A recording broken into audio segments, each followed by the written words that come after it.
से आप सभी का स्वागत है आपके अपने चैनल अपने स्कूल के अंदर। जैसे कि दोस्तों हमारे चैप्टर नंबर जो 2 था वो चल रहा था हमारे, उसका एक पार्ट था वो हमने कंप्लीट कर लिया था। आज हम डिस्कस करने वाले हैं इसके सेकंड पार्ट के अंदर।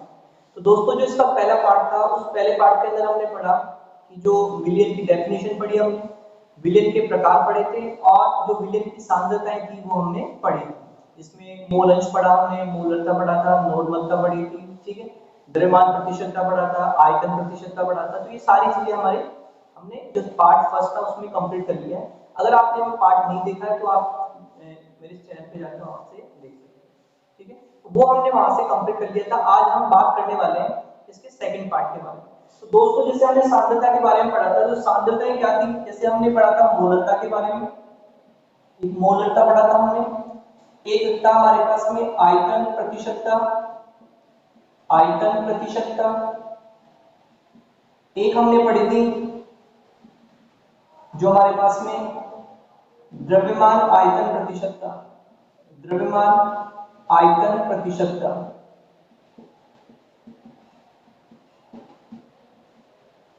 ठीक है। तो जैसे मोलरता, आयतन प्रतिशतता, द्रव्यमान आयतन प्रतिशतता, नॉर्मलता,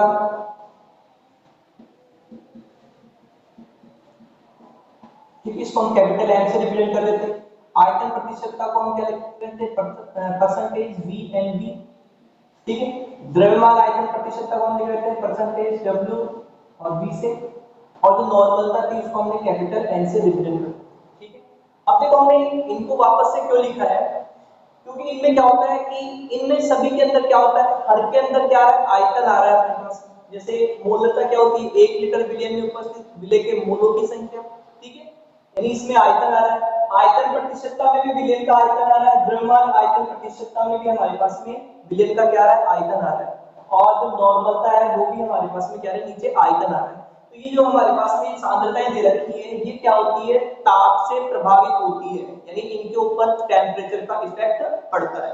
तो जो हमारे पास में सांद्रताएं हैं, ये चारों जो सांद्रताएं दे रखी है वो ताप से क्या होती है, प्रभावित होती है। ये क्या होती है, ताप से प्रभावित होती है, मतलब टेम्परेचर का इनके ऊपर इफेक्ट पड़ता है, क्योंकि इनके पद में क्या है, हर के अंदर क्या है, इनके अंदर हर में सभी के अंदर क्या है, आयतन आ रहा है। इस वजह से इनकी जो वैल्यू होगी वो टेम्परेचर से इफेक्ट होगी, टेम्परेचर से प्रभावित होगी, टेम्परेचर से इनकी वैल्यू के जो मान होंगे, मतलब इनकी जो मान होंगे वो कम या अधिक होंगे, ठीक है। तो ये हमारे पास में सांद्रता है, तो ये हमारे पास में सांद्रता है जो हमारे कंप्लीट हो चुकी है। आगे हम बात करते हैं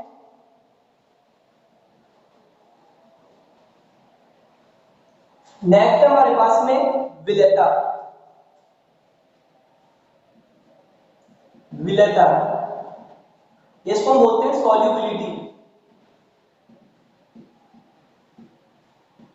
अब ये क्या होता है, देखो हमने सांद्रता पढ़ी थी, सांद्रता में हमने ये पढ़ा था कि किसी विलायक की निश्चित मात्रा में उपस्थित विलेय की जो मात्रा होती है उसको हमने सांद्रता नाम दिया था।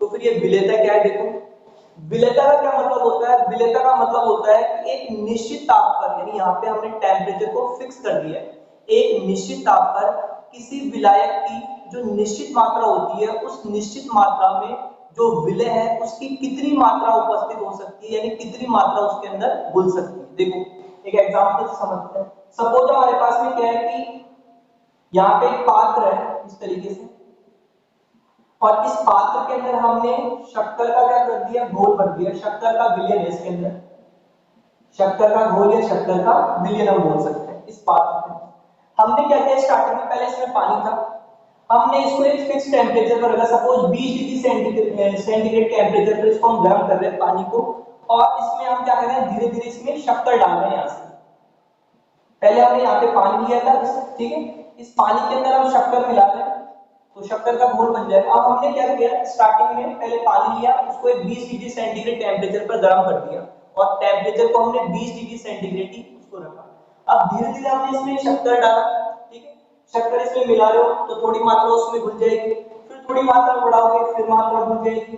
तो एक स्थिति ऐसी आएगी जब हमारे पास में शक्कर की इसमें मैक्सिमम मात्रा होगी, वो घुल जाएगी, उससे ज्यादा मात्रा अगर आप डालोगे तो फिर वो घुलना बंद हो जाएगा, ठीक है। तो एक निश्चित ताप पर एक जो हमने विलायक लिया है उसकी निश्चित मात्रा में उस विलय की यानी शक्कर की कितनी अधिकतम मात्रा घुल सकती है, वो जो मात्रा होती है उसी को हम क्या कहते हैं, विलेयता कहते हैं। ठीक है, विलेयता या इसको हम बोलेंगे सॉल्युबिलिटी।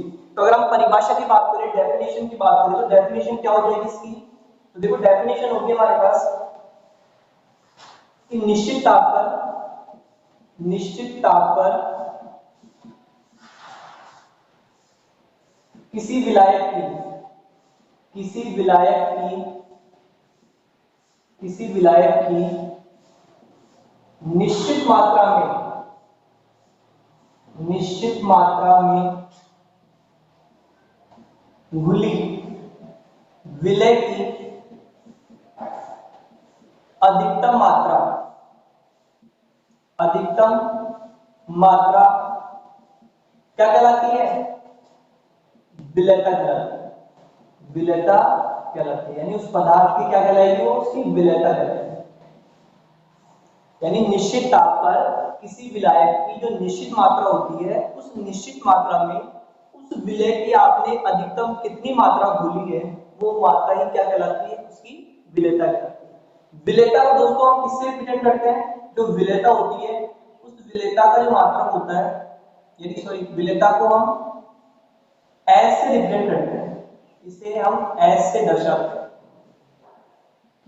मतलब क्योंकि सॉल्युबिलिटी होता है इसलिए इसको हम ऐसे रिप्रेजेंट करें। मात्रक की बात करें कि इसका जो मात्रक होगा यानी विलेयता का जो मात्रक होगा वो क्या होगा, अब ये क्या है, सांद्रता ही तो है ये, हमने एक फिक्स टेम्परेचर पर विलय की कितनी मात्रा घुल रही है उस विलायक के अंदर, तो है क्या, इसकी सांद्रता ही है। सांद्रता के लिए जैसे हमने मात्रक पढ़ा था मोल पर लीटर, ठीक है, मोल पर लीटर जो होगा हमारे पास में वो इसकी क्या हो जाएगी, सांद्रता हो जाएगी। एस का जो मात्रक होगा वो हमारे पास में मोल पर लीटर हो जाएगा।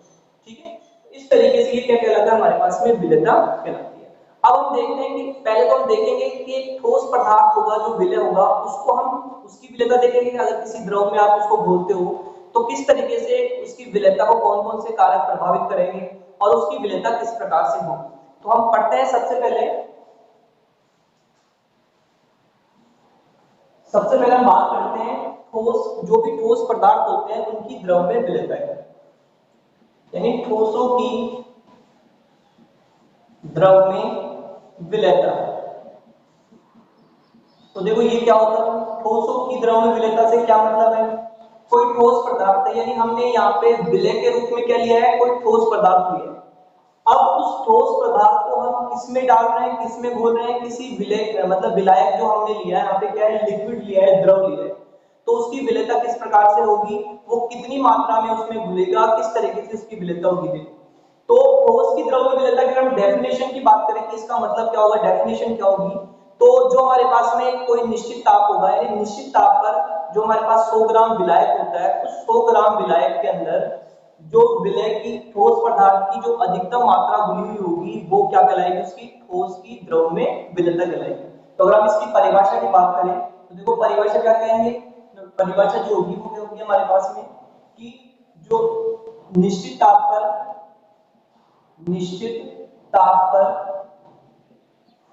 100 ग्राम विलायक, अब यहाँ विलायक कौन सा है, लिक्विड है ना, द्रव है यहाँ पे, तो 100 ग्राम विलायक में घुली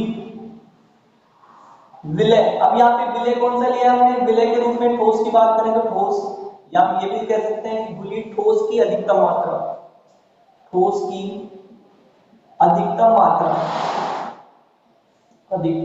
मात्रा ठोस की द्रव में विलेयता कहलाती है, ठोस की द्रव में विलेयता कहलाती है, विलेयता कहलाती है।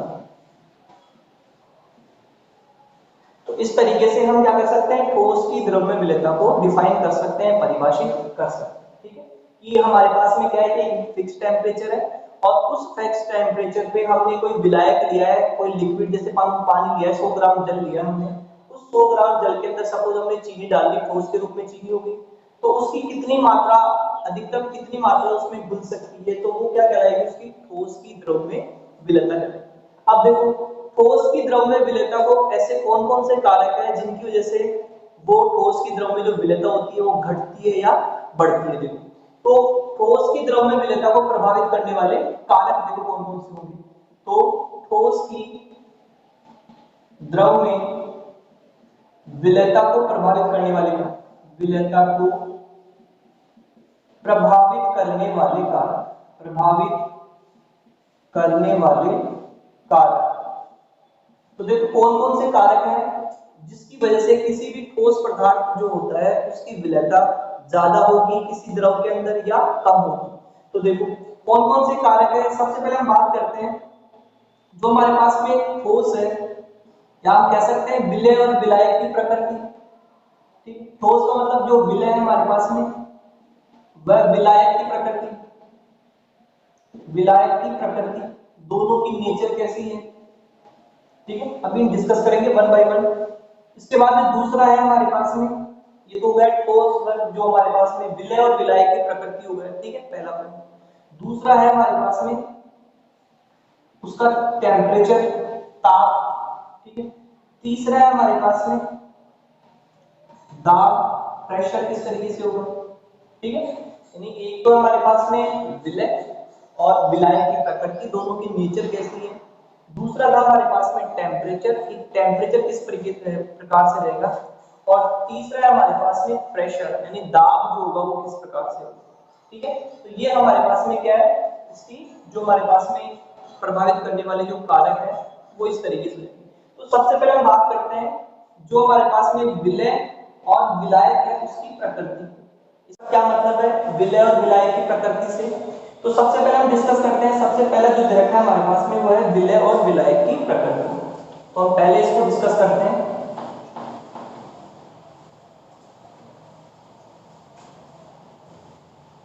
तो देखो ये क्या है, पहला जो दे रखा है हमारे पास में वो है विलेय, यानी जो ठोस है वह विलायक की प्रकृति। तो इसका क्या मतलब है, यानी अगर मान लो विलेय और विलायक दोनों एक जैसे हैं, एक समान है, तो उस कंडीशन में विलेयता जो होती है वो बढ़ जाती है। और अगर दोनों अलग अलग हैं तो उस कंडीशन में विलेयता क्या होगी, घट जाएगी। यानी समान जो होगा वो समान को भूलेगा, यानी एक जैसा एक जैसे को भूलता है, अधिक मात्रा में भूलेगा। तो इसमें ये कह रहा है कि अगर विलेय और विलायक दोनों की एक जैसी प्रकृति है, देखो प्रकृति का मतलब होगा कि वो कैसे हैं, ध्रुवीय है या अध्रुवीय है। तो हम लिख सकते हैं कि विलेय व विलायक, विलेय और विलायक दोनों की प्रकृति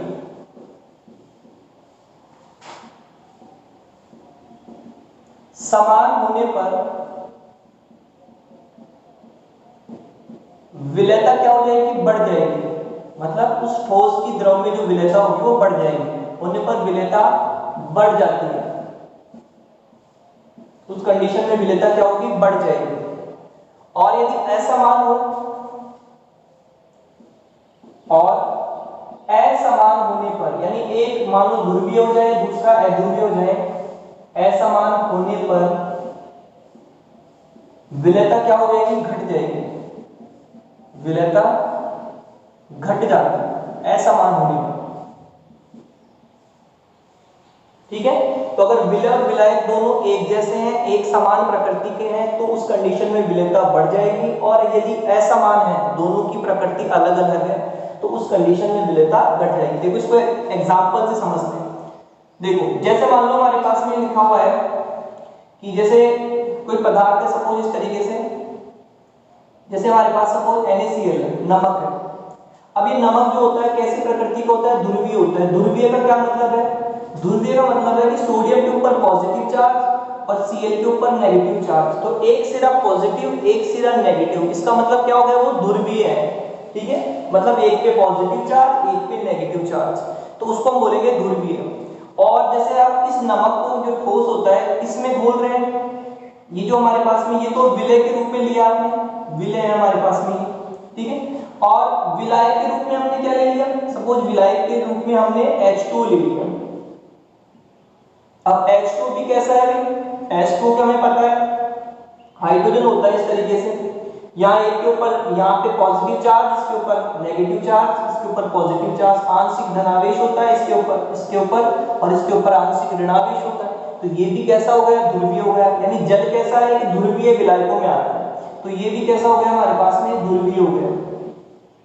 ठीक है, तो जो नमक है वो भी ध्रुवीय है, और जो हमारे पास में विलायक जो आपने पानी में जिसको घोल रहे हो वो भी हमारे मतलब जिसके अंदर उसको घोल रहे हो वो भी ध्रुवीय है। तो दोनों की प्रकृति कैसी हो गई, यहाँ पे दोनों की प्रकृति समान हो गई। कैसी हो गई, एक जैसी समान हो गई। और मैंने बताया था कि समान समान को घोलता है। तो अगर मान लो दोनों की एक समान प्रकृति है, जैसे यहाँ पे ध्रुवीय है ये भी ध्रुवीय है, तो उस कंडीशन में जो विलेयता होगी यानी नमक जो होगा वो पानी के अंदर आसानी से घुल जाएगा और अधिक मात्रा उसकी घुलेगी उसके अंदर। तो उस कंडीशन में उसकी जो विलेयता होगी वो बढ़ जाती है। इस कंडीशन में क्या होगा, जो विलेयता होगी वो बढ़ जाएगी, विलेयता बढ़ जाती है। ठीक है, तो इस कंडीशन में क्या होगा, विलेयता जो होगी वो बढ़ जाएगी। और देखो अगर मान लो अगर हमने NaCl लिया, ये तो हमारे पास में क्या है, विलय है, ये विलय के रूप में जो कि कैसा है, ये हमारे पास में ध्रुवीय है। और इसको हमने मान लो कि कोई दूसरा जो हमारे विलायक है, सपोज हमने बेंजीन ले रहे हैं यहाँ पे, ये बेंजीन C6H6 होता है, बेंजीन का फॉर्मूला जो होता है C6H6। इस बेंजीन के अंदर हमने इसको डाल दिया, तो बेंजीन कैसा होता है, अध्रुवीय होता है। ये अध्रुवीय विलायकों के अंदर आता है बेंजीन जो होता है, ये विलायक है हमारे पास में। ठीक है, तो बेंजीन को हमने इसमें डाल दिया, बेंजीन के अंदर हमने क्या डाला, ध्रुवीय विलायक यानी NaCl डाला, नमक डाला। तो देखो एक तो ध्रुवीय हो गया, एक अध्रुवीय हो गया, दोनों कैसे हो गए, इस कंडीशन में ये हो गए असमान। भाई एक ध्रुवीय आ गया, एक अध्रुवीय आ गया, इस कंडीशन में दोनों कैसे हो गए, अलग अलग हो गए, असमान हो गए। तो उस कंडीशन में जो विलेयता होगी, वो जो विलेयता की जो वैल्यू होगी, विलेयता का जो मान होगा, विलेयता क्या होगी, घट जाती है। तो यहाँ पे विलेयता घट जाती है, यानी विलेयता जो होगी वो कम हो जाएगी इस तरीके से। ठीक है, तो पहली जो हमारे पास में कंडीशन थी, यानी पहला जो कारक था वो था कि विलय और विलायक की प्रकृति अगर दोनों एक जैसे हैं तो विलेयता बढ़ जाएगी, अगर दोनों असमान है, दोनों अलग अलग है, तो उस कंडीशन में विलेयता घट जाएगी। ठीक है, तो ये तो पहला पॉइंट हुआ क्लियर। आगे हम बात करते हैं इसके दूसरे पॉइंट की। तो देखो दूसरा पॉइंट क्या है, तो दूसरा पॉइंट है वो है हमारे पास में टेम्परेचर।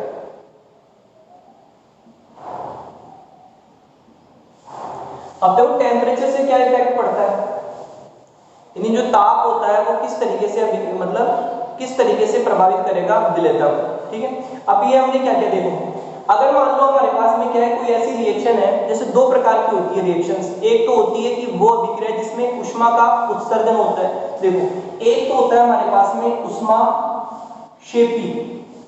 क्षेपी का मतलब होता है ऊष्मा का उत्सर्जन, ऊष्मा को निकालने वाली, ऊष्मा का उत्सर्जन मतलब बाहर निकालना। और एक रिएक्शन होती है ऊष्मा शोषी, यानी ऊष्मा का अवशोषण करने वाली, ऊष्मा को ग्रहण करने वाली। तो ऊष्मा को इसमें क्या करेगा, ग्रहण करेगा, उसको इकट्ठ मतलब लेगी, वो ऊष्मा जो अभिक्रिया होगी वो ऊष्मा ग्रहण करने वाली।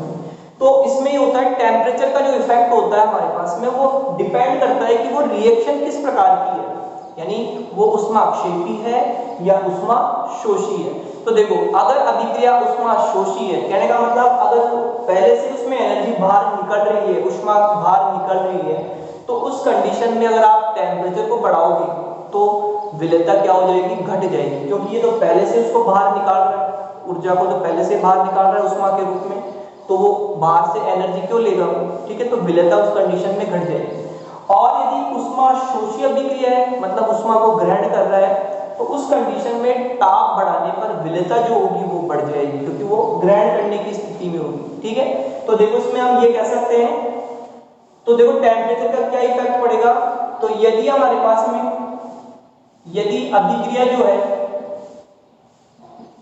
यदि अभिक्रिया ऊष्मा क्षेपी हो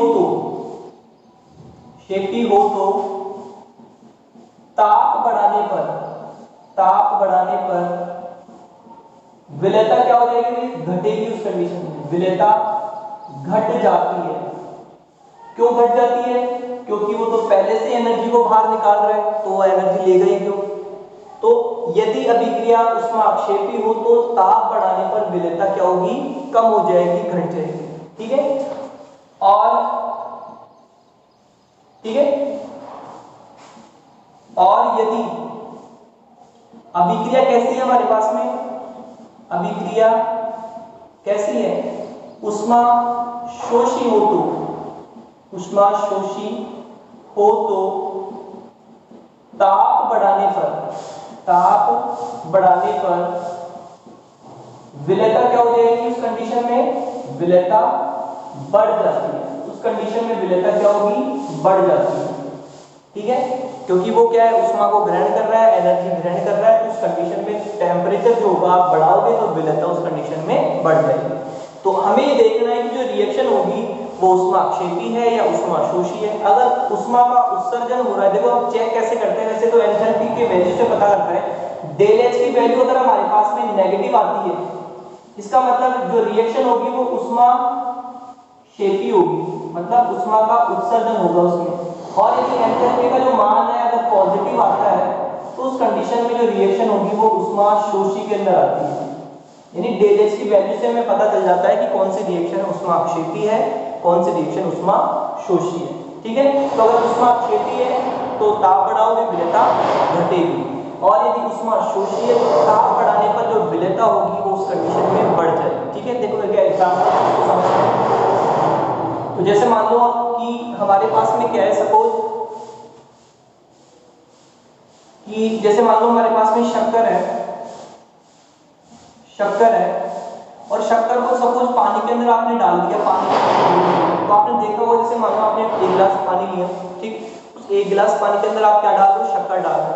तो जब आप उस एक गिलास पानी के अंदर शक्कर डालते हो तो जो पानी का जो टेम्परेचर होता है पहले से भी और कम हो जाएगा, मतलब ठंडा हो जाता है कहने का मतलब।